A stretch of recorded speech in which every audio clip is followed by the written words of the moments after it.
नमस्कार, आप देख रहे हैं प्रदेश हलचल में हूं आपके साथ। महेजन विधानसभा चुनाव को लेकर देखा जा रहा है कि एक तरफ तो विधानसभा चुनाव नजदीक है, दूसरी तरफ भाजपा में गुटबाजी की तस्वीरें आ रही है। साथ साथ नीमच की अगर बात करें तो नीमच में भाजपा एकजुट होकर चुनावी जीत का दावा कर रहे थे, लेकिन अचानक ही सोशल मीडिया नीमच का सच नाम की पोस्ट ने जिसके बाद शिकायतें हुई तो कहीं ना कहीं राजनीतिक घमासान शुरू हो गया।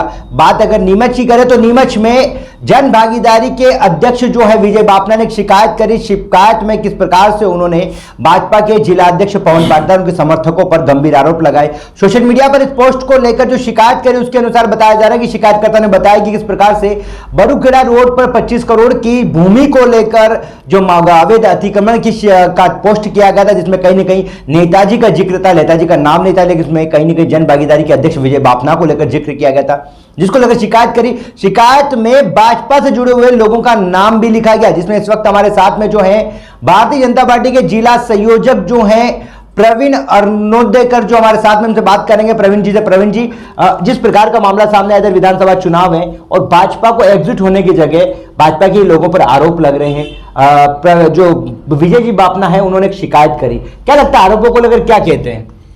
देखिए, आरोपों में सबसे महत्वपूर्ण बात यह है कि हम लोगों की आस्था और निष्ठा, इसकी प्रामाणिकता देने का वक्त आ गया है।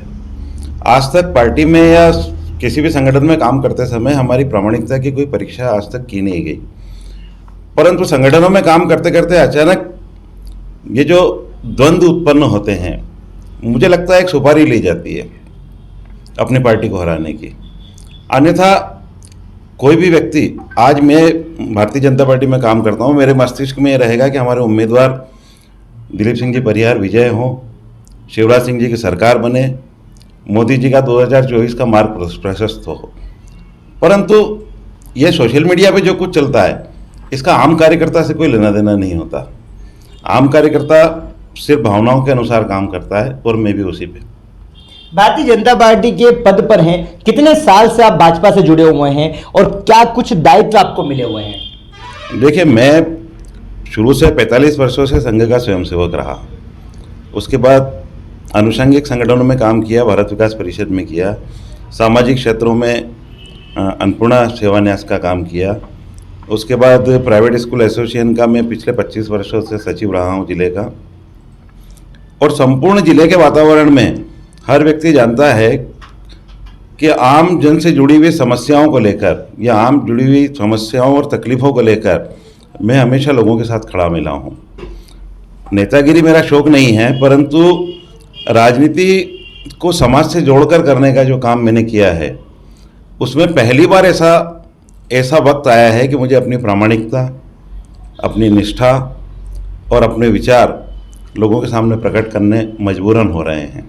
सोशल मीडिया की जिस पोस्ट की बात कर रहे हैं उसमें कहीं ना कहीं आपका भी जिक्र है, उसमें पवन पाटीदार जिला अध्यक्ष के समर्थकों का जिक्र है। क्या लगता है, मतलब संगठन के मंच पर बात न करते हुए सीधे तौर पर शिकायत होना और शिकायत में खुलकर नाम लिखना, तो क्या वाकई में उस पोस्ट से कोई ताल्लुक था आपका या क्या कहना चाहेंगे उसको लेकर? देखिए, नीमच का सच या नीमच के दिल का सच, इस पेज पे मैं उसका फ्रेंड लिस्ट का मेंबर भी नहीं था। दूसरी बात यह कि किसी ने शेयर किया होगा, किसी के शेयर के थ्रू वो मुझे नज़र आई होगी, और किसी भूलवश कभी, यह भी मेरे संज्ञान में नहीं है, भूलवश कभी लाइक का बटन दब भी गया हो, मैं विजय बापना जी की बात से सहमत भी हो जाऊं, तो वो किसी भी रूप में सोशल मीडिया का अपराध नहीं है। और दूसरी बात यह है कि पवन पाटीदार जी के साथ रहना, पवन पाटीदार जी के साथ रहना भी कोई अपराध नहीं है। वो संगठन के जिलाध्यक्ष हैं। अगर उनकी जगह दिलीप सिंह जी परिहार होते, हेमंत जी हरीश होते, संतोष जी चोपड़ा होते, तो हम उनके साथ भी होते। जी, लेकिन सीधे तौर पे नाम लिखकर कहीं ना कहीं जो शिकायत करी गई, अगर यही कोई बात थी, आप बोल रहे हैं आप राष्ट्रीय स्वयंसेवक संघ से 45 साल से रहे, तो विजय जी बापना ने ये बात संगठन के फोरम पर क्यों नहीं रखी? सीधे तौर पे शिकायत करना, और ऐसे समय में जो कहीं ना कहीं इसका सीधा नुकसान जो है भाजपा के अधिकृत प्रत्याशी जो है दिलीप सिंह परिहार को हो सकता है, क्योंकि नीमच में भाजपा, मनासा की बात करें, जावत की बात करें, तो भाजपा दो गुटों में बटी हुई है। नीमच एकमात्र है जहां पर वीरेंद्र जी पाटीदार, नवलगिरी गोस्वामी विरोध के स्वर उठे थे, लेकिन भाजपा ने एक करने का काम करा। ऐसे में सीधे तौर पे आरोप लगाना, नाम लिखना और फिर बात करना प्रत्याशी की छवि खराब करना, ऐसे में तो कहीं लग रहा है चुनावी सीधा नुकसान दिलीप सिंह जी को हो सकता है। देखिए, हम लोग तो प्रयास करेंगे कि दिलीप सिंह जी को किसी प्रकार का नुकसान न हो, और पवन जी ने भी यही कहा है कि जिन लोगों ने आरोप लगाए हैं उनसे ज़्यादा जवाबदारी मेरी है, और निश्चित रूप से उनकी भी है। तो हम लोग उनकी टीम के सदस्य हैं। मैं जिला अंत्योदय प्रकोष्ठ का संयोजक हूँ, और अंत्योदय के क्षेत्र में जाके मैं जब भी कभी शिवराज सिंह जी की विभिन्न योजनाएं या मोदी जी की विभिन्न योजनाओं पर काम करता हूँ, तो मेरा कर्तव्य बन जाता है कि लोगों तक उन योजनाओं का लाभ मिला तो वो भारतीय जनता पार्टी के मतों में परिवर्तित हो। मैं अगर नीमच के दिल का सच जैसी पोस्ट को शेयर करूं, लाइक करूं, कमेंट्स करूं, ये मेरा उद्देश्य कभी हो ही नहीं सकता। और रहा सवाल जिन लोगों ने आरोप लगाए हैं, उन लोगों के आरोपों का जवाब देना ये मेरी मजबूरी हो गई। अन्यथा मेरी न तो वो किसी फेसबुक के फ्रेंड लिस्ट में है, न मेरे साथ कभी उनसे मेलजोल, न कोई व्यवहार, न कोई दुश्मनी।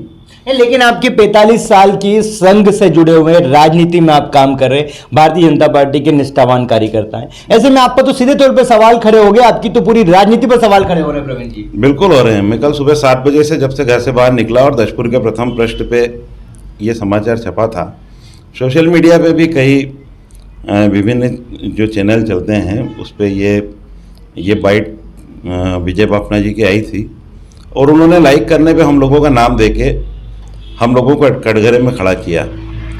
लोग तरह तरह के सवाल पूछते हैं, कोई मतलब मेरे पक्ष में भी बोलता है तो कोई मेरे विपक्ष में भी बोलता है, पर प्रश्न यह है कि इस सारे से नुकसान किसका हो रहा है? नुकसान हो रहा है भारतीय जनता पार्टी का। और जो लोग चुनावी मैनेजमेंट में लगे हैं उन लोगों को चाहिए कि इन लोगों को अपने पास बुलाए और उन लोगों को समझाए कि ये वक्त है क्या इन कामों का।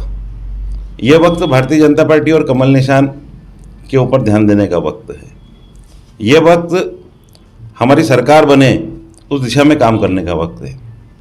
इस मामले में आपकी किसी से बात हुई? आगामी कदम क्या होगा? शिकायत भी हो गई, आपका नाम भी सुर्खियां बन गया है, कहीं ना कहीं आपकी निष्ठा पर भी सवाल खड़े हो रहे हैं, इस तरह का कृत्य किया, ऐसे में आगामी कदम को जिलाधिकारी जी बोल रहे संगठन के फोरम पे ऊपर बता दिया। अब प्रवीण जी जो इतने साल से जुड़े हुए हैं, आपका आगामी कदम, क्योंकि आपका तो नाम लिखा गया शिकायत में। देखिए, मैंने पवन पाटीदार जी जो हमारे जिलाध्यक्ष हैं उनके संज्ञान में ये बात डाल दी थी कि मैं अपने अभिभाषक से एक मानहानि का दावा तैयार करके उनको भेजूंगा। एक समयावधि में अगर उन्होंने जवाब नहीं दिया तो मैं न्यायालय का भी रुख करूंगा। और जो दावा मैंने तो ये मतलब जो पत्र तैयार किया है इसकी कॉपी मैंने प्रदेश संगठन को भी भेजी है और अंत्योदय प्रकोष्ठ के प्रदेश संयोजक को भी भेजी है। वो प्रदेश अध्यक्ष जी से भी इस संदर्भ में बात करेंगे। और अभी दिलीप जी चूँकि चुनावी जनसंपर्क में व्यस्त हैं तो उनसे संपर्क करना और उनसे बात करना और इस समय उनको डिस्टर्ब करना ही मुझे ठीक नहीं लगा, क्योंकि हर कार्यकर्ता के कृत्य और कुकृत्य का जवाबदार इस समय दिलीप जी नहीं हो सकते। क्या लगता है, अब चुनावी माहौल भी है, ऐसे में शिकायत भी हो गई, अब भाजपा अभी वर्तमान माहौल में अगर बात करें तो कहीं ना कहीं समर्थकों की जो लड़ाई है वो एक भाजपा के लिए बड़ा चैलेंज बन गया। ऐसे में भाजपा एकजुट होने का दावा कर रही है, तो खुलकर आरोप प्रत्यारोप लग रहे हैं, ऐसे में लगता है भाजपा की राह कितनी आसान होगी?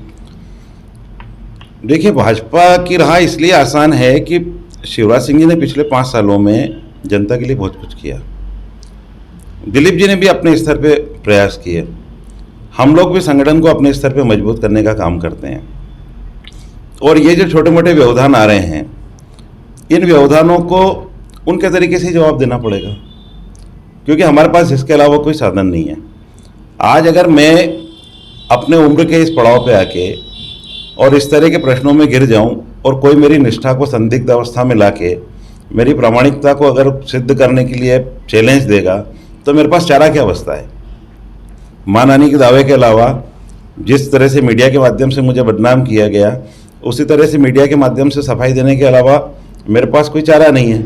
आप लोगों का बहुत बहुत धन्यवाद जो आप लोग मेरी बात को जनता तक पहुंचा रहे हैं। जैसा कि हमारे साथ में थे भारतीय जनता पार्टी के जिला संयोजक जो है प्रवीण जी हमारे साथ में थे। प्रवीण जी ने अपनी बात रखी और कहा कि किस प्रकार से संगठन से लगातार 45 साल से जुड़े हुए हर दायित्व को बखूबी निभाया है भारतीय जनता पार्टी। कमल के फूल के निशान पर हर जिम्मेदारी को निभाते हुए विजय दिलाने का काम किया और आगे भी करते रहेंगे। वहीं अगर बात की जाए तो सीधे तौर पर सोशल मीडिया पर जो पोस्ट थी नीमच के दिल का सच, उसको लेकर कहीं ना कहीं प्रवीण जी जिला संयोजक इनका भी नाम आया, भारतीय जनता पार्टी के जिला अध्यक्ष जुड़े हुए कई लोगों के नाम आए। ऐसे में देखना होगा नीमच की भाजपा की राजनीति में जो गर्माती हुई राजनीति दिखाई दे रही है, घमासान जो शुरू हुआ है, इसमें संगठन क्या कार्रवाई करता है और साथ साथ बता दें शिकायत भी हुई है और शिकायत में भी जांच में क्या कुछ सच निकलकर सामने आता है।